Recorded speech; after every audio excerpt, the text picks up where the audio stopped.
জানেন যে আজকে গণতান্ত্রিক যুক্তফ্রন্টের উদ্যোগে আজকে মার্কিন দূতাবাস ঘেরাও কর্মসূচি ছিল আমাদের। আপনারা জানেন যে মার্কিন যুক্তরাষ্ট্র যে ভেনেজুয়েলায় যে হামলা চালাচ্ছে এবং সেখানে কিছুদিন আগে সেখানকার যে প্রেসিডেন্ট এবং তার প্রেসিডেন্ট সহ তার স্ত্রীকে তার নিজ বাসা থেকে যেভাবে করে তুলে নিয়ে গেল, আমরা আজকে সেই নিকোলাস মাদুরো মুক্তির দাবিতে এই পদযাত্রাটা আমাদের ছিল। এই মার্কিন দূতাবাস ঘেরাও কর্মসূচি ছিল। সেই কর্মসূচিতে আপনারা দেখলেন যে আমরা মিছিল নিয়ে কিছুটা পথ যেতেই আমাদেরকে এই বর্তমান অন্তর্বর্তীকালীন সরকারের যে পুলিশ বাহিনী, সেই পুলিশ বাহিনী আমাদেরকে বাধা দিয়েছে।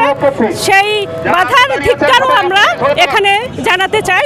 আমরা এই ধিক্কারও জানাই, প্রতিবাদও জানাই এবং আমরা মনে করি এই সাম্রাজ্যবাদী যে আগ্রাসন সেটার বিরুদ্ধে সারা দেশের মানুষকে, সারা বিশ্বের মানুষকে ঐক্যবদ্ধ হতে হবে এবং একটা গণ আন্দোলন গড়ে তুলতে হবে।